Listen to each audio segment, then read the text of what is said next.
3-4 దశాబ్దాలుగా వివిధ ప్రభుత్వ శాఖల్లో విధులు నిర్వర్తించే ఉద్యోగులకు పదవీ విరమణ అనంతరం ఇచ్చే పెన్షన్లు దానం కాదని హక్కు అని శ్రీకాకుళం ఎమ్మెల్యే గోండు శంకర్ అన్నారు. శ్రీకాకుళం జిల్లా కేంద్రంలో pensioners association joint action committee ఆధ్వర్యంలో 43వ జాతీయ పెన్షనర్స్ దినోత్సవం వేడుకలు ఘనంగా నిర్వహించారు.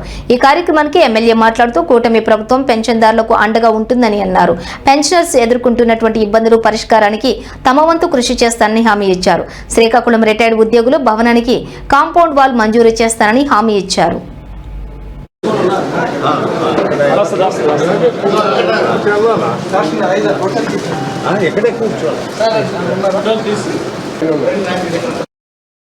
పరిశ్రమ ఉద్యోగులందరికీ ఇక్కడ ఈరోజు వాళ్ళు మీటింగ్ పెట్టుకోవడం జరిగింది. దానికి నన్ను గెస్ట్గా పిలవడం చాలా సంతోషం. ఎందుకంటే వారి యొక్క లైఫ్ టైంలో ఎంతో శ్రమించి ఈ సమాజం అలాగే ఈ రాష్ట్రం అభివృద్ధి చెందడానికి, మన ప్రాంతం అభివృద్ధి చెందడానికి వారు చేసిన సేవకు ధన్యవాదంగా వారందరినీ నేను అభినందిస్తూ, వారందరూ ఆయురారోగ్యాలతో నిండు 100 ఏళ్ళు సంతోషంగా ఉండాలని ఆ భగవంతుని నేను ప్రార్థిస్తూ, ఈరోజు చాలా సంతోషంగా ఉంది వారందరినీ ఇక్కడ కలుసుకోవడం. సో వారందరికీ నేను హృదయపూర్వకంగా అభినందనలు.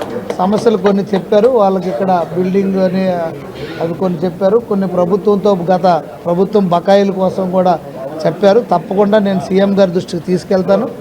అవసరమైతే ఇంకా సమస్యలు ఏమైనా ఉంటే వారికి ఎప్పుడైనా నేను కానీ రామ్మోహన్ రెడ్డి గారు కానీ ఫుల్ సపోర్ట్ ఉంటామని తెలియజేయడం జరిగింది. అవసరమైతే అసెంబ్లీలోనైనా వారి తరపున నేను మాట్లాడుతానని ఈ సందర్భంగా తెలియజేస్తున్నాను.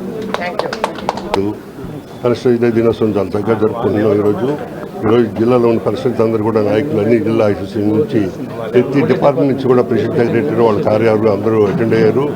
ఈరోజు మా అదృష్టం కలిసి మా లోకల్ శాసనసభ్యులు అటెండ్ అవ్వడం, ఆయనకి మా తాలూకా కోరికలన్నీ విన్నవించడం, ఆయన అన్ని కోరికలు ఆయన పూర్తి స్థాయిలో పరిష్కరిస్తారని హామీ ఇవ్వడం జరిగింది. అలాగే మా బిల్డింగ్ కూడా రెనోవేషన్కి కూడా ఆయన హామీ ఇవ్వడం జరిగిందని చెప్పడం మీకు